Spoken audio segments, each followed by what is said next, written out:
సొంత వైద్యం ఆరోగ్యానికి చేటని నిపుణులు హెచ్చరిస్తూ ఉన్నారు. కోవిడ్ తర్వాత ఒంట్లో కొంచెం తేడాగా అనిపించినా మందుల షాప్కెళ్లి టాబ్లెట్స్ కొని వాడేస్తున్నారు. జ్వరం, ఒళ్ళు నొప్పులు వస్తే చాలు యాంటీబయాటిక్స్ వేసేసుకుంటున్నారు. డాక్టర్ సలహా సూచన లేకుండా యాంటీబయాటిక్స్ వాడితే యాంటీ మైక్రోబియల్ రెసిస్టెన్స్ ముప్పు తప్పదని వైద్యులు ఆందోళన చెందుతున్నారు. ప్రజల్లో చైతన్యం కలిగించేందుకే ఇండియన్ మెడికల్ అసోసియేషన్ సహకారంతో అవగాహన కార్యక్రమాలు కూడా నిర్వహిస్తున్నారు.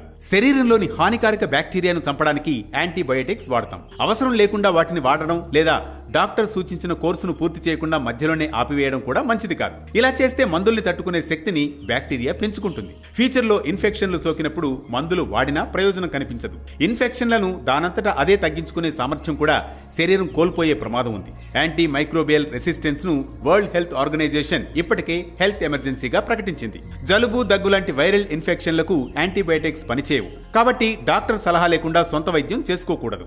5 రోజులు మందులు వాడాలని డాక్టర్ చెబితే అనారోగ్యం తగ్గిపోయిందని 2 రోజులకే మందుల వాడకాన్ని ఆపకూడదు. దీనివల్ల మందుల ప్రభావాన్ని తట్టుకునేలా బ్యాక్టీరియా పవర్ఫుల్ గా రూపాంతరం చెందుతుంది. శుభ్రత పాటించడం, చేతులు శుభ్రంగా ఉంచుకోవడం, మంచినీరు తాగడం, రోగ నిరోధక శక్తిని మెరుగ్గా ఉంచుకోవడం ద్వారా ఇన్ఫెక్షన్లు రాకుండా జాగ్రత్త పడొచ్చు. పోషకాహారం తీసుకోవడం, జీవనశైలిలో మార్పులు, మంచి నిద్ర, వ్యాయామంతో రోగ నిరోధక శక్తిని పెంచుకోవడం ద్వారా ఇన్ఫెక్షన్ల బారిన పడకుండా మనల్ని మనం రక్షించుకోవచ్చు.